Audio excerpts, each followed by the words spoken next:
Since MPs Alan Sewanyan and Muhammad Segirinya secured bail early this week, there has been talk of a deal supposedly struck between government and a section of the opposition to ensure the release of the two legislators who have been in custody for almost 2 years.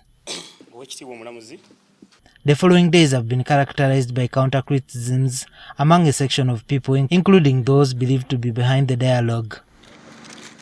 Today, we asked political commentators why a section of political fanatics are opposed to see a dialogue between opposition and government. Whenever you have mistrust and suspicion, always people will treat such conversations as being betrayals. But it is a normal political trend for opposition and government to always hold conversations and talks wherever we have stalemates, especially stalemates relating to matters of national importance. When they don't talk, it is the local person or the citizen who suffers. Remember, instead of focusing on policy issues, they are sucked into personal issues, they are fighting each other, and then they relegate the serious issues to the periphery. So for me, I think any serious politician would be interested in speaking to each other, especially when they disagree. A section of legislators also expressed mixed reactions about the involvement of opposition and government in dialogue. Why don't we use that same route to also get the freedom of these other people who are incarcerated because of their political reasons?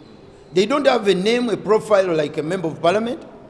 Some of them we don't know even their names, but they are suffering and dying in those prisons. With the mediating, what's wrong with coming to terms together and say, hey, we don't agree here, but we can agree there, and we don't have to disagree all the time, every time.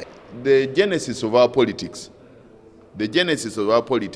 of our forefathers, especially in the opposition, have painted an image of, if you're opposition, you're not supposed to talk to government. Actually, it has been painted that if you're seen standing with an NRM MP, then you have been compromised. However, we can disagree on issues. We are here to give alternative ideas, and we only disagree on issues. Some MPs say it's inevitable for opposition politicians to discuss with government officials. The opposition is to check government. And when issues come up concerning government, they should be able to come and sit with government that here the mistake has been done, how can you go about it? That's when we can have mature politics. You have seen countries, even during the war, keeping lines of communication open. Even at the worst, when you see China struggling with America, the defense secretary makes a call to his counterpart. That's part of negotiation. The world is about negotiation. The political commentators believe that there are several pressing issues that should bring about dialogue between the two parties, ranging from human rights abuses, economic depression, among others. We should always come up with common understandings on issues pertaining to the welfare and promotion of citizens' rights as a whole.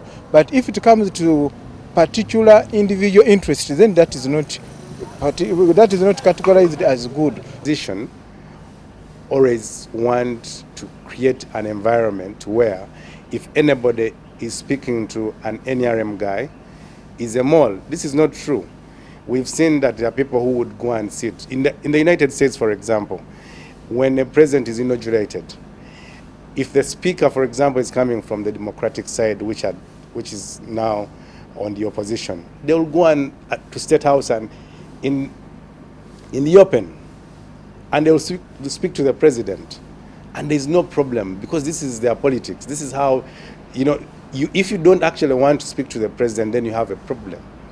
That is a very big problem, in my opinion.